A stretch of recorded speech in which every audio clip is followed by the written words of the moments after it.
قرآن مجید کے اس پارے کی جو پہلی آیہ کریمہ ہے اس کا پس منظر اور شان نزول حضرت سیدنا عبداللہ ابن عباس رضی اللہ تعالیٰ عنہ فرماتے ہیں کہ حبشہ کا جو بادشاہ تھا نا نجاشی، اس نے جب اپنے دربار میں مسلمانوں کو بلایا اور بلا کر کے اس نے کہا کہ مجھے وہ کلام وہ کتاب سناؤ جو تمہارے رسول علیہ السلام پر نازل ہوئی ہے، تو حضرت جناب جعفر طیار رضی اللہ تعالیٰ عنہ نے کچھ آیات پڑھ کے اسے سنائیں۔ تو قرآن مجید نے اس واقعے کا بیان پہلی آیت میں فرمایا ہے، فرمایا وَإِذَا سَمِعُوا مَا أُنزِلَ إِلَى الرَّسُولِ، جب وہ سنتے رہے وہ جو ہم نے اتارا تھا اپنے رسول کی طرف، تَرَىٰ أَعْيُنَهُمْ تَفِيضُ مِنَ الدَّمْ، تو فرمایا تو دیکھے گا کہ ان کی آنکھوں سے آنسو چھلک پڑے۔ جب انہوں نے وہ سنا جو ہم نے اپنے رسول علیہ السلام پر نازل کیا تھا تو آپ دیکھتے ہیں کہ ان کی آنکھوں سے آنسو چھلک پڑے۔ کیوں چھلک پڑے؟ مما عرفوا من الحق، اس لیے کہ انہوں نے حق کو پہچان لیا تھا، انہوں نے حق کو پہچان لیا۔ سارے دربار پہ سناٹا چھا گیا، نجاشی بھی رونے لگا، وہاں جو راہب بیٹھے تھے وہ بھی رو پڑے، اور اس مذہب کے جتنے پیروکار تھے ان سب کی آنکھوں میں آنسو آ گئے، اور انہوں نے کہا کیا؟ یقولون، وہ کہنے لگے ربنا آمنا، اے رب ہم ایمان لے آئے، فاکتبنا مع الشاہدین، تو ہمیں لکھ دے اسلام کی گواہی دینے والوں میں۔ تو سب سے پہلی آیہ کریمہ ہی جو ہے وہ اس بات کی طرف دلالت کرتی ہے کہ جب حق جان کر کوئی آدمی اللہ کی کتاب کی قرآن مجید کی تلاوت کرے گا، حق جان لے گا، اس تک پہنچ جائے گا، اور جب جان لے گا نا حق تو دل روشن ہو جائے گا، تو پھر اللہ تعالیٰ اسے دل کی نرمی عطا کرے گا، اس کی آنکھوں میں آنسو آ جائے گا۔ اس لیے صحابہ کرام علیہم رضوان کی جماعتوں میں سے جب بھی کوئی شخص قرآن مجید پڑھتا تھا تو وہ رو پڑھتے تھے۔ حضرت عمر فاروق رضی اللہ تعالیٰ عنہ قرآن مجید پڑھتے ہوئے اتنا رویا کرتے تھے کہ صحابہ کرام فرماتے ہیں کہ وہ محراب میں نماز پڑھا رہے ہوتے تھے، سب سے ابتدا میں وہ کھڑے ہوتے تھے، لیکن جب وہ قرآن مجید پڑھتے ہوئے روتے تھے تو ان کے رونے کی آواز 7ویں صف تک سنائی دیتی، اس لیے کہ وہ جانتے تھے کہ یہ حق ہے۔ پھر اللہ تبارک و تعالیٰ نے سورۃ المائدہ کی آیت نمبر 87 میں ارشاد فرمایا ہے کہ مومنوں، یہ جائز نہیں کہ کوئی اپنی طرف سے حلال حرام کا فیصلہ کرے، بلکہ حلال اور حرام کا اختیار صرف اللہ تعالیٰ اور اس کے رسول صلی اللہ تعالیٰ علیہ وسلم کے پاس ہے۔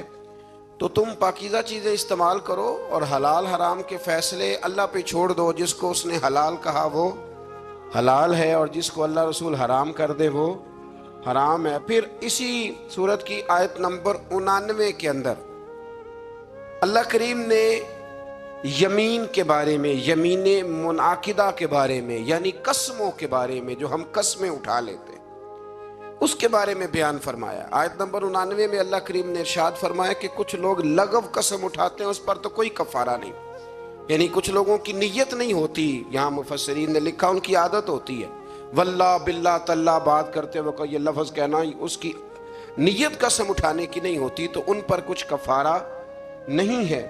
لیکن اگر کسی نے ایسی قسم اٹھائی کہ مستقبل میں یہ کام نہیں کروں گا، تو اب اسے چاہیے کہ وہ اپنی قسم پر قائم رہے، لیکن اگر وہ قسم پر قائم نہیں رہتا تو پھر 3 طریقے قرآن مجید نے بیان فرمائے۔ آیت نمبر 99 کے اندر 3 طریقے بیان فرمائے۔ ایک تو یہ بیان فرمایا کہ 10 مسکینوں کو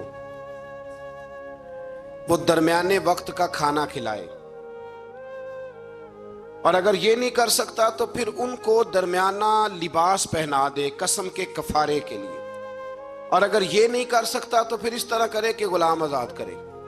سب سے پہلی بات کیا فرمائی کہ 10 مسکینوں کو، یعنی جو قسم اٹھا بیٹھا ہے اور اب اپنی قسم پر قائم نہیں رہ سکتا، قسم توڑ رہا ہے، تو اس کے لیے حکم ہے کہ وہ 10 مسکینوں کو درمیانہ کھانا، ایک بالکل کمزور کھانا ہوتا ہے اور ایک بڑا ہی اچھا کھانا ہوتا ہے، اور ایک درمیانہ، وہ 10 مسکینوں کو کھانا کھلا دے، یا 10 مسکینوں کو کپڑے لے کے دے دے، درمیانے کپڑے، ضرورت کے مطابق. یہ نہیں کر سکتا تو پھر وہ اس طرح کرے، غلام آزاد کرے. اور اگر یہ بھی نہیں کر سکتا تو پھر آخری بات یہ بیان فرمائی کہ وہ 3 روزے رکھے، اس کی قسم کا کفارہ ہو جائے گا.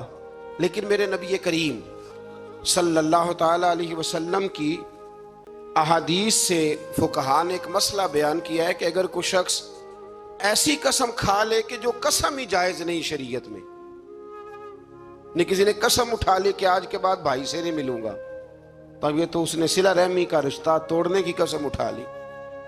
تو میں قسم اٹھاتا ہوں کہ آج کے بعد اپنی بہن سے نہیں ملوں گا، تو یہ قسم ہی سرے سے غلط ہے.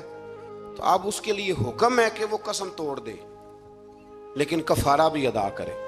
پھر اسی سورہ مبارکہ کی آیت نمبر 90 اور 91 میں اللہ تبارک و تعالیٰ نے فرمایا کہ مومنوں، شراب، جوا اور حجر اسود کے پاس نا کفار نے کچھ بت لٹکائے ہوئے تھے، پتھر نصب کیے ہوئے تھے، ان کے نام کی وہ قربانیاں دیتے تھے. اور بعض روایات میں یوں بھی آتا ہے کہ وہ جانور ذبح کر کے تو اس کا خون ان کو ملا کرتے تھے. تو فرمایا یہ بھی تمہارے لیے جائز نہیں. اور اسی طرح تھے وہ فال نکالتے تھے تیروں کے ذریعے. تو اللہ کریم نے ان چاروں چیزوں کو ان آیہ مقدسہ میں حرام قرار دیا ہے اور فرمایا تم نے ان چیزوں سے بچنا ہے، شراب سے بھی اور جوے سے بھی، اور پھر اسی طرح وہ جو نصب شدہ پتھر ہیں ان پر قربانیاں دینے سے بھی، اور یہ جو فالیں نکالی جاتی ہیں.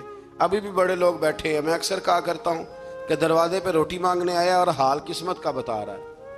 آیا روٹی مانگنے اور کہتا ہے قسمت کا حال بھی بتاؤں گا. تو اتنے کمزور ہیں پوچھنے والے بھی کہ ایک روٹی بھی دے رہے ہیں اور اس سے قسمت کا حال پوچھ رہے ہیں جس کی اپنی اتنی خراب ہے کہ دروازے مانگ رہا ہے.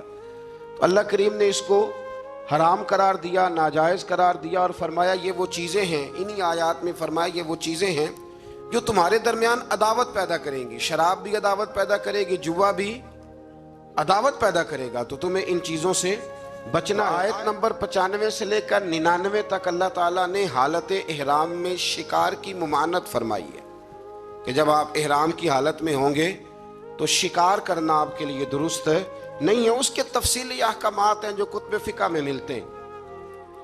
آیت نمبر 100 سے لے کر 103 تک اللہ تبارک و تعالیٰ نے جو مضامین بیان کیے ان میں پہلا مضمون یہ بیان کیا ہے کہ میرے رسول صلی اللہ علیہ وسلم سے غیر ضروری سوالات نہ کیا کرو، ضروری بات پوچھا کرو، ضروری بات. یہ آیت نمبر 100 میں اللہ کریم نے منع کر دیا. کچھ لوگوں کا بیجا سوالات کرنے کا بھی طریقہ ہوتا ہے، وہ سوال پر سوال کرتے ہیں اور میں کئی دفعہ یہ سمجھتا ہوں کہ وہ بات کو سمجھنا چاہ نہیں رہے. نبی کریم علیہ السلام کی بارگاہ میں بھی کچھ لوگ سوالات کرتے تھے. ایک صحابی حضور کی بارگاہ میں بیٹھے تھے تو نبی پاک علیہ السلام نے فرمایا حج فرض ہے. تو انہوں نے کہا یا رسول اللہ ہر سال. حضور خاموش ہو گئے. انہوں نے پھر پوچھا حضور ہر سال. خاموش ہو گئے. تیسری دفعہ پوچھا تو محبوب کریم نے ناگواری کا اظہار فرمایا، ناپسندیدگی کا اظہار فرمایا. فرمایا اگر میرے منہ سے نکل جاتا ہر سال فرض ہے تو اللہ نے ہر سال فرض کر دینا تھا، تمہارے لیے مشکل ہوتی. کثرت سوالات. کتاب و سنت میں نا مفسرین نے لکھا ہے کہ پورے قرآن میں شاید 14 سوال ہوں جو صحابہ نے نبی پاک سے پوچھے. حضرت علی المرتضیٰ رضی اللہ تعالیٰ عنہ کہتے ہیں کہ اگر میں نے نبی پاک سے کوئی سوال پوچھنا ہوتا تھا تو میں مہینوں انتظار کرتا تھا اور میرا خیال ہوتا تھا کہ کوئی اور ہی آئے، وہ آ کے پوچھ لے تو ساتھ میرا بھی مسئلہ حل ہو جائے. اس سوال کی بھی تکلیف دینا وہ پسند نہیں کرتے تھے. پھر انہی آیہ کریمہ کے اندر اللہ تبارک و تعالیٰ نے زمانہ جاہلیت میں مشرکوں نے جو بعض حلال جانوروں کو بتوں کے نام پر وقف کر دیا تھا، ان کا دودھ بھی نہیں پیتے تھے، گوشت بھی نہیں کھاتے تھے، ان کی مذمت بیان فرمائی ہے. فرمایا یہ حلال اور حرام کرنے کا اختیار اللہ رسول کے پاس ہے، کسی اور کے پاس نہیں ہے. آج بھی لوگ بڑی چیزوں کا اختیار اپنے پاس رکھنا چاہتے ہیں. فلاں چیز بھی حرام ہو گئی، ولی کا نام آ گیا تو حرام ہو گئی، 11ویں کا نام آ گیا تو بھئی حلال وہ ہے جسے اللہ رسول حلال کہیں، حرام وہ ہے جسے اللہ رسول حرام کہیں. تو لوگ جبر کرتے ہیں دین میں، حالانکہ دین کے اندر کوئی جبر نہیں ہے. آیت نمبر 104 کے اندر اللہ تبارک و تعالیٰ نے بتایا ہے کہ جب اہل کتاب سے اور دین سے انحراف کرنے والوں کو دعوت دی جاتی نا کہ اللہ کی نازل کردہ دین پر اور رسول صلی اللہ تعالیٰ علیہ وسلم کی طرف توجہ کرو اور نبی پاک کی اتباع کرو، تو وہ کہا کرتے تھے کہ ہم جس روش پر ہیں نا، ہم اس روش کو اس لیے نہیں چھوڑ سکتے کہ ہمارے باپ دادا بھی اسی طریقے پہ تھے۔ یہ سورۃ المائدہ کی آیت نمبر 104 ہے۔ جب ان سے کہا جاتا ہے نا کہ آؤ اسلام قبول کر لو، قرآن کو مانو، نبی پاک کی پیروی کرو، تو وہ کہنے لگے ہم اس لیے نہیں کریں گے کہ ہمارے باپ دادا بھی اسی دین پر تھے، تو ہم بھی اسی دین پر رہیں گے۔ جب انہوں نے دین تبدیل نہیں کیا تو ہم کیسے کریں گے؟ تو اللہ تعالیٰ نے اسے کفار کی ہٹ درمی کہا یہ ان کے رویے کی سختی ہے۔ اگر تو باپ دادا ٹھیک ہوں تو طریقوں پر چلنا چاہیے، اور اگر باپ دادوں کے طریقے قرآن و سنت کے مطابق نہ ہوں تو پھر ان کے طریقوں پر چلنا نہیں چاہیے۔ اپنے آباء و اجداد کی رسمیں نہیں نبھانی، ہم نے اللہ اور اس کے رسول کے حکم کی طرف توجہ کرنی۔ تو ان آیات کے اندر اللہ تبارک و تعالیٰ نے اس بات پر بھی نبی پاک علیہ السلام کو اور صحابہ کو تسلی دی کہ اگر یہ ملحدین، مشرکین اور یہودی کلمہ نہیں پڑھتے تو آپ کا نقصان کوئی بھی نہیں کریں گے۔ آپ کے ذمہ تو تبلیغ کرنا ہے نا، آپ تبلیغ کر دیں، اگر یہ نہیں کلمہ پڑھتے تو نقصان نہیں کریں گے۔ اسی سے ہمارے مفسرین نے یہ مسئلہ بھی بیان فرمایا کہ عالم کو، مبلغ کو، واعظ کہنے والے کو دین کی بات کر دینی چاہیے، اور اگر اس کی بات سن کے کوئی عمل نہیں کرتا تو اس کا پھر کوئی نقصان نہیں ہے۔ ماں باپ کو بھی اپنی اولاد کو نصیحت کرنی چاہیے، صحیح بات بتانی چاہیے۔ اب کوئی اولاد عمل نہ کرے تو ماں باپ کو اب اس کی طرف سے کوئی باز پرس نہیں ہوگی۔ آیت نمبر 106 کے اندر ارشاد فرمایا کہ جب تم وصیت کرنے لگو نا اپنی اولاد کے لیے یا پیچھے مال چھوڑ کے جانے والوں کے لیے، تو تم گواہ مقرر کر لیا کرو تاکہ کوئی تنازع کھڑا نہ ہو۔ گواہ مقرر کرو، اللہ کریم نے حکم ارشاد فرمایا۔ لیکن بعض مفسرین نے یہ بھی لکھا ہے ان آیات کے حوالے سے کہ جب سے احکام وراثت نازل ہو گئے، اللہ نے خود بیان کر دیا کہ بیٹے کا اتنا ہے، بیٹی کا اتنا ہے، بیوی کا اتنا ہے، بھائی کا اتنا ہے، ماں باپ ہوں زندہ تو پھر ان کا اتنا ہے، تو اب یہ آیات ویسے ہی منسوخ ہو گئی ہیں، اب وصیت کرنے کی کوئی ضرورت موجود نہیں رہی، بات ہی ختم ہو گئی۔ آیت نمبر 110 سے لے کر 111 میں اللہ تعالیٰ نے حضرت عیسیٰ علیہ السلام کو اپنی نعمتوں کی یاد دہانی کرائی۔ ان میں سے فرمایا میں نے روح القدس سے تمہاری مدد کی، اللہ فرما رہا ہے۔ پھر ارشاد فرمایا کہ میری دی ہوئی طاقت سے تم نے پنگوڑے میں باتیں کرنی شروع کر دی، یہ رب بیان فرما رہا ہے۔ پھر فرمایا میں نے تمہیں کتاب و حکمت دی، تورات اور انجیل کی تعلیم دی۔ پھر اللہ تبارک و تعالیٰ نے حضرت موسیٰ کو جو معجزات عطا فرمائے ان کا بھی ذکر فرمایا۔ فرمایا اذن الہی سے آپ مٹی سے پرندہ بنا کر اس میں جان ڈال دیتے تھے، مادر زاد اندھوں اور برس کے مریض شفا یاب ہو جاتے تھے، مردوں کو زندہ کر دیتے تھے، اور بنی اسرائیل کی جو ایذا رسانیاں تھی، تکلیفیں تھی، ان سے بھی عیسیٰ ہم نے آپ کو بچایا تھا۔ ان ساری باتوں کا ذکر فرمایا، اور پھر آیت نمبر 112 میں اس بات کا بھی ذکر کیا کہ عیسیٰ علیہ السلام کے حواریوں نے ان سے یہ التجا کی تھی کہ اللہ تبارک و تعالیٰ کی بارگاہ میں یہ عرض کریں کہ آسمانوں سے ہمارے لیے تیار کھانا نازل کرے، یعنی کھانا اور وہ بھی تیار، اللہ تیار کھانا ہمارے لیے نازل کرے، اس سے ہم کھائیں گے، ہمیں قلبی اطمینان ہوگا۔ تو عیسیٰ علیہ السلام نے دعا کی کہ اے اللہ، اے ہمارے پروردگار، ہم پر آسمان سے نہ کھانا نازل فرما تاکہ وہ ہمارے اگلوں کے لیے بھی عید کا دن بن جائے اور پچھلوں کے لیے بھی عید کا دن بن جائے۔ کھانا نازل ہو جس دن، اس دن عید منا لینی چاہیے، تو جس دن نبی پاک دنیا میں تشریف لائیں، یعنی کھانا آ جائے تو عید بن سکتی ہے۔ سورۃ المائدہ پڑھ رہا ہوں، روٹی آئے تو عید بن سکتی ہے، اور اگر اللہ کے رسول تشریف لائیں تو ہمارے بزرگ تو کہتے ہیں نثار تیری چہل پہل پر ہزاروں عید ربیع الاول، سوائے ابلیس کے جہاں میں سبھی تو خوشیاں منا رہے ہیں۔ اس کے بعد اللہ تعالیٰ نے اگلی آیات میں نا بنی اسرائیل پر، نصارہ پر، عیسائیوں پر حجت قائم کی ہے، دلیل، اور کمال کی بات ہے، یہ وہ آیات ہیں کہ جن میں بندے کی روح نعرہ لگانے کو پہنچتی ہے، اور ایسی دلیلیں ہیں کہ جن سے انسان صحیح معنوں میں جوش اختیار کرتا ہے۔ اللہ کریم نے نصارہ کو فرمایا کہ اے عیسیٰ، نصارہ کو حجت قائم کرنے کے لیے فرمایا اے عیسیٰ، کیا آپ نے لوگوں کو یہ کہا تھا کہ مجھے اور میری ماں کو اللہ کے سوا خدا بنا لینا؟ اللہ کریم نے حضرت عیسیٰ علیہ السلام سے کہا۔ فرمایا یہ جو کہتے ہیں کہ حضرت عیسیٰ اللہ کے بیٹے ہیں تو آپ نے کہا تھا؟ تو یقیناً پھر جواب یہی ہے کہ جناب عیسیٰ نے کہا نہیں تھا۔ تو جناب عیسیٰ اگر یہاں کہہ رہے ہیں کہ میں نے نہیں کہا تو قیامت میں بھی وہ یہی کہیں گے۔ تو پھر جو باطل نظریات والے لوگ ہیں، باطل نظریات والے، اسی طرح کا معاملہ آج کل بزرگوں کے ساتھ ہوتا ہے۔ بزرگوں نے کہا تھا کہ ہمارے جو مزارات ہوں گے ان پہ آ کے تم لکی رانی سرکس لگا لینا، کہا کسی بزرگ نے، وہاں کے میلے ٹھیلے کرنا۔ بلکہ ہمارے ایک بڑے معتبر عالم ہیں، انہوں نے ایک بات سنائی، وہ میرے دل میں بیٹھ گئی۔ کہنے لگے کہ ایک بہت بڑے عالم تھے تو ان کا شاگرد کسی آستانے پہ مرید تھا، تو وہ جب جانے لگا نا عرس پہ حاضری دینے کے لیے، تو وہ استاد صاحب کہنے لگے بیٹے وہاں غیر شرعی حرکتیں ہوتی ہیں، تم نے کیا جانا ہے بزرگوں کے دربار پہ، تم رہ نہیں دو، نہ جاؤ۔ بچے نے ضد کی کہ نہیں میرے ابا جی کا بھی پیر خانہ ہے، میرے دادا جی کا بھی تو میں نے جانا ہے۔ تو استاد صاحب نے نا ایک رکا لکھ کے دیا، فرمانے لگے بیٹے جب وہاں پہنچو نا بزرگوں کی قبر پہ رکھ دینا، پڑھنا نہیں، اور واپس آنا تو اٹھا کے لانا۔ انہوں نے جواب کیا دیا ہے؟ وہ نوجوان کہتا ہے کہ میں نا وہ رکا لے کے گیا، ابھی میں رستے میں ہی تھا کہ ایک بابا جی نا بڑے نورانی چہرے والے درخت کے نیچے بیٹھے ہوئے تھے، تو میں تو اپنی مستی میں گزر رہا تھا، تو بزرگوں نے میرا نام لے کے مجھے بلایا، اور میں نے جب ان کی طرف توجہ کی تو میرا نام ہی نہیں میرے ابا جی کا نام بھی بتا دیا انہوں نے۔ کہتے مجھے کہنے لگے ادھر آ بیٹے، پتر ادھر آ۔ میں قریب گیا تو کہنے لگے وہ رکا لا جو تیرے استاد نے دیا ہے۔ کہتے میں روب اتنا طاری ہوا کہ میں بول ہی کوئی نہ سکا، رکا میں نے بابا جی کو دے دیا۔ کہنے لگے پتر عرس پہ جا، فارغ ہو کے نا واپس جانا تو رکا مجھ سے لے جانا۔ کہتے ہیں میرے پہ اور روب طاری ہوا، عرس کیا دیکھنا تھا، میں تو پریشانی میں ہی رہا۔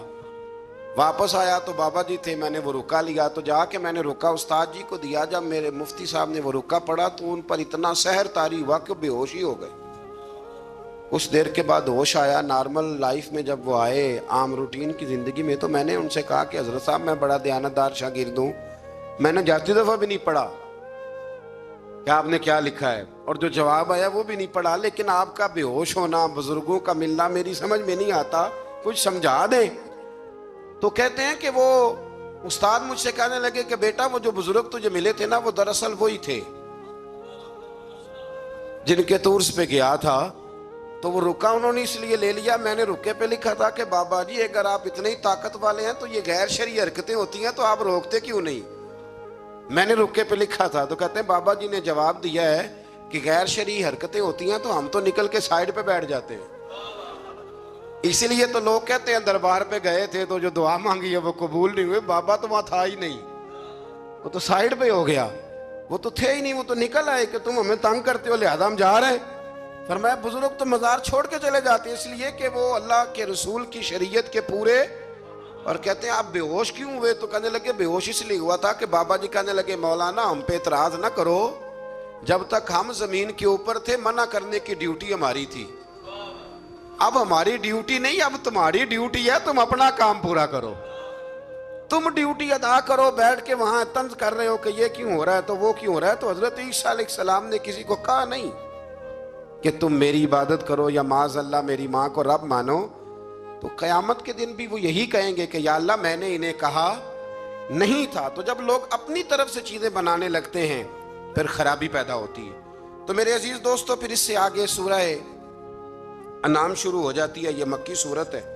اس صورت کے بالکل آغاز میں اللہ تبارک و تعالیٰ نے اپنی قدرت کا بیان فرمایا ہے کہ اس نے آسمان، زمین، ظلمت اور نور کو پیدا کیا، اس نے انسان کو مٹی سے پیدا کیا، پھر اس کے لیے ایک مدت حیات اور قیامت کا وقت مقرر فرمایا۔ لیکن کافر پھر بھی اپنے رب کے ساتھ شریک ٹھہراتے ہیں اور اس کی قدرت کے بارے میں شک میں مبتلا ہوتے ہیں، حالانکہ وہ ظاہر اور باطن اور انسان کے ہر عمل کو جاننے والا ہے۔ منکروں کا ایک شعار ہے، یہ طریقہ ہے کہ اللہ کی قدرت کی نشانیاں آنے کے باوجود بھی اس پہ غور نہیں کرتے، توجہ نہیں کرتے۔ اللہ تعالیٰ فرماتا ہے تم سے پہلے بھی کئی قوموں کو ہم نے زمین میں اقتدار دیا تھا، ان پر موسلادھار بارشیں برسائی تھی، ان کے لیے باغات کے نیچے نہریں جاری کی تھی، لیکن جب انہوں نے گناہ بہت زیادہ کیے تو پھر ان گناہوں کی سزا کے طور پر ہم نے انہیں ہلاک کر دیا۔ ساری نعمتوں سے نوازا، لیکن جب وہ باز نہ آئے تو پھر ان کی سزا بنتی تھی۔ اللہ تبارک و تعالیٰ نے ایک عجیب انداز میں ایک بات کو حرف آخر کے طور پر کافر اور مشرک کے بارے میں اللہ کریم نے نا ایک واضح دلیل، بین دلیل، آیت نمبر 7 میں، سورہ انعام 7واں پارہ، آیت نمبر 7 میں فرمایا کہ کافروں کا حال تو یہ ہے کہ اگر لکھی ہوئی کتاب ان کے پاس اتاری جائے، لکھی ہوئی پوری اوپر سے اترے، اور یہ اپنے ہاتھوں سے چھو کے دیکھ بھی لیں تو پھر بھی ایمان نہیں لائیں گے۔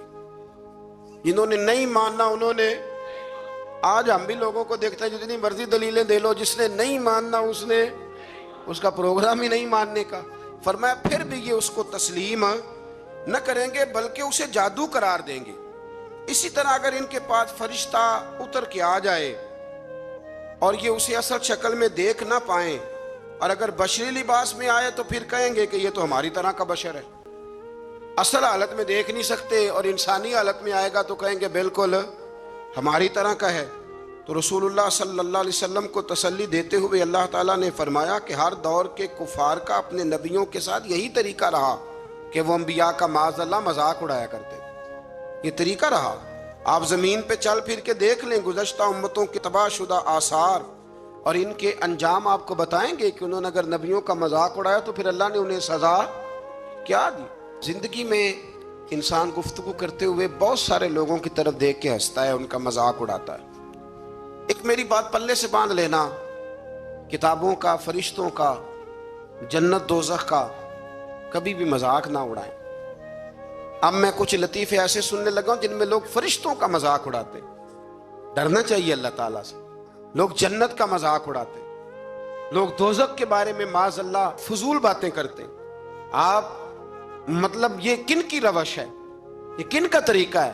اور ایک بات میری پلے سے باندھ لینا، ٹھیک ہے کمزور لوگ ہوتے ہیں، علماء بھی، مشائخ بھی، ان میں غلطیاں ہوتی ہیں، لیکن کبھی بھی کسی دین کے عالم کا مذاق نہ اڑانا، کبھی بھی کسی صوفی کا، کسی درویش کا مذاق نہ اڑانا، کبھی بھی کسی دین کے طالب علم کا مذاق نہ اڑانا۔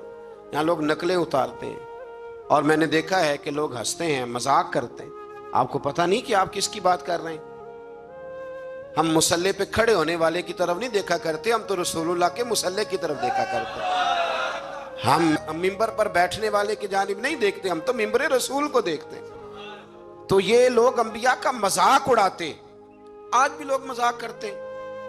وہ فلاں عالم نے کہہ دیا ہے کہ بڑی جلدی انقلاب آئے گا، تو کہتے ہیں جی خوابوں کی کہانیاں سناتے ہیں۔ تو میں نے کہا اس طرح نہ کرو، یہ تم مذاق اڑا رہے ہو، اور مذاق اللہ والوں کا اڑانا رب کریم کو پسند نہیں ہے۔ اس سے بچیں، اور جتنا بچا جا سکتا ہے اتنا اس سے آپ پرہیز کریں۔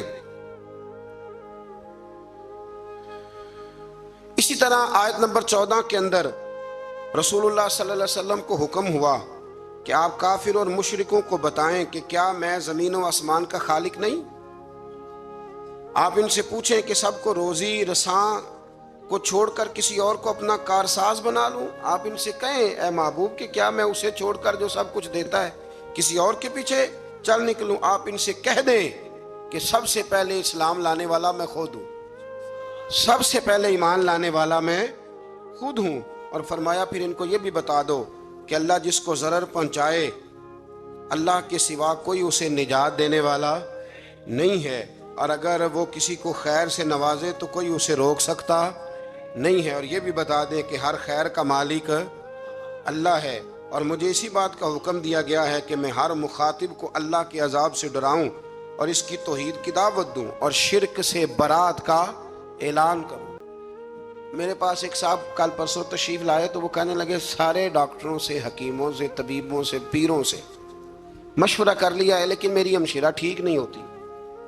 تو میں نے کہا اگر سارے کچھ کے باوجود ٹھیک نہیں ہوتی تو پھر اللہ کی رضا پہ راضی ہو جاؤ، پھر اس کا مطلب ہے کہ رب کریم کی منشا ہے، پھر اس کی رضا ہے کہ وہ اسی حال میں دیکھنا چاہتا ہے۔ ایک بزرگ تھے تو ان کے وجود میں کیڑے چل رہے تھے، ایک کیڑا ان کے یوں پیشانی پہ بھی تھا تو وہ نیچے گر گیا تو انہوں نے اٹھا کے دوبارہ رکھ لیا.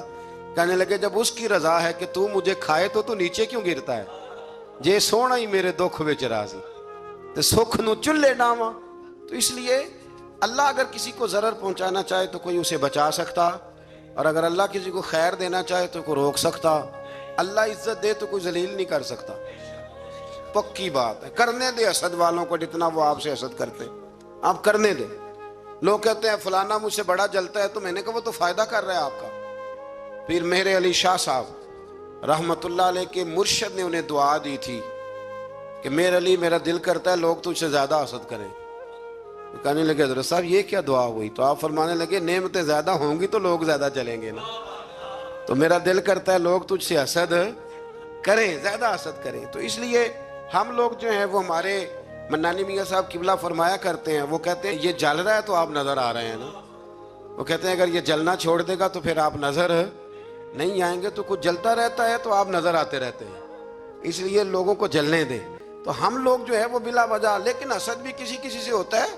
اب میرے جیسا بندہ اٹھ کے یہ کہنا شروع کر دے کہ لوگ مجھ سے حسد کرتے ہیں تو اس کی خوش فہمی ہے نا بھئی، وہاں بھی رہ گئے حسد کرنے کے لیے. یعنی بلا وجہ کچھ لوگوں کو نا بخار بھی چڑھ گیا ہے، لوگ مجھ سے حسد کرتے ہیں. یعنی وہ کبھی کبھی خواتین بچے کو دم کرانے کے لیے لاتی ہیں تو کہتی ہیں بچہ بڑا سونا ہے، تو اس کو نظر لگ گئی. ماں کی نظر میں تو سونا ہی ہوتا ہے نا، لیکن وہ اس کو دم کرتے وقت بندے کو خیال آتا ہے کہ جی انہوں بھی نظر ہی لگنی ہے تو پھر انہوں دم ہونا چاہیے تھا جنہیں انہوں نظر لائی ہے. مطلب دم تو اس کو اب ہونا چاہیے جس نے اس کو نظر لگا دی. لیکن اماں کی نظر میں تو بیٹا چاند ہی ہوتا ہے نا جی. ماں کی نظر میں تو وہ ایک بیٹا چاند ہوتا ہے اور ایک اس کا ماموں چاند ہوتا ہے.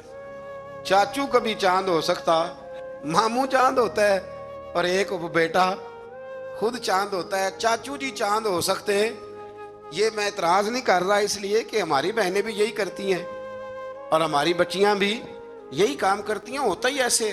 تو اس لیے اللہ تبارک و تعالی نے اس بات کو بیان فرمایا کہ اللہ کسی کو خیر دینا چاہے تو کوئی روک نہیں سکتا، اور اللہ اگر کسی کو کسی جگہ مبتلا کرنا چاہے تو کوئی بچا سکتا نہیں.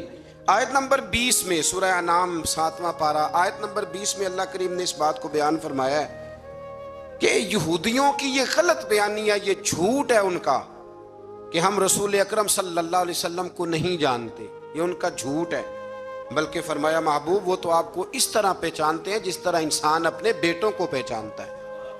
یعنی تورات میں انہوں نے اتنی نشانیاں آپ کی پڑھ لی ہیں کہ جس طرح انسان بیٹوں کو پہچانتا ہے نا، یہ ہوتے ہیں نا جڑواں بچے، تو پڑوسی دھوکہ کھا لیتے ہیں لیکن ماں باپ دھوکہ نہیں کھاتے. انہیں پتہ ہوتا ہے کہ بڑا کون سا ہے، چھوٹا کون سا ہے، ریاض کون سا ہے، فیاض کون سا ہے، انہیں پتہ ہوتا ہے. ماں باپ ہوتے ہیں نا. تو اسی طرح اللہ نے مثال بیان کی کہ یہ یہودی اور ان کے علماء اور اہل کتاب جھوٹ بولتے ہیں کہ ہم نبی پاک کو نہیں جانتے. میں نے تو تورات انجیل میں اتنی کھول کے نشانیاں بیان کی ہیں کہ جس طرح یہ اپنے بیٹوں کو جانتے ہیں اسی طرح تجھے پہچانتے ہیں. تیری نعتیں صرف قرآن میں نہیں، تورات میں بھی ہیں، انجیل میں بھی ہیں اور زبور میں بھی ہیں، ہر جگہ محبوب کی نعتیں. آیت نمبر 22 میں اللہ کریم نے فرمایا کہ قیامت کے دن ہم مشرکوں کو جمع کریں گے اور پوچھیں گے کہ تمہارے وہ باطل معبود اب کہاں ہیں. تو پھر وہ اپنے ماضی کو جھٹلائیں گے، پھر وہ اس کو غلط قرار دیں گے. آیت نمبر 25 میں اللہ تعالیٰ فرماتا ہے منکرین آپ کی بات کو توجہ سے سنتے ہیں لیکن ان کی بدعمالیوں کے سبب ان کے دلوں پر پردے پڑے ہوئے اور ان کے کانوں میں بندش ہے. اس کا مطلب یہ ہے کہ وہ سنتے تو ہیں لیکن یہ سننا ان کے لیے نفع بخش نہیں ہوتا. وہ ہٹ دھرمی سے حق کو رد کر جاتے ہیں. آخرت میں وہ تمنا کریں گے کہ کاش ہمیں دنیا میں واپس بھیج دیا جائے، اب ہم ایمان لانے والوں میں سے ہو جائیں گے. لیکن اس دنیا میں رہتے ہوئے وہ حیات بعد الممات کے منکر رہے. یہاں رہ کے کہتے تھے کہ اٹھنا نہیں، اور وہاں جا کے کہتے ہیں ایک دفعہ بھیج، ایک دفعہ دوبارہ بھیج. وہ ایک دانشور نے کالم لکھا تھا، اس نے کہا تھا کہ ایک بابا جی 2-3 نوجوانوں کے بیچ کھڑے تھے تو ایک نوجوان کو دفن کیا جا رہا تھا. تو بابا جی ان جوانوں سے پوچھنے لگے کہ بیٹا اس کی کیا خواہش ہوگی، اب یہ کیا سوچتا ہوگا جو قبر میں جا رہا ہے. تو وہ نوجوان کہنے لگے بابا یہ سوچتا ہوگا کہ اگر مجھے زندگی مل جائے تو مسجد میں ہی رہوں گا، غریبوں کی مدد کروں گا، ماں باپ کا حکم مانوں گا، 5 نمازیں پڑھوں گا، روزانہ قرآن پاک پڑھوں گا، درود پاک پڑھوں گا.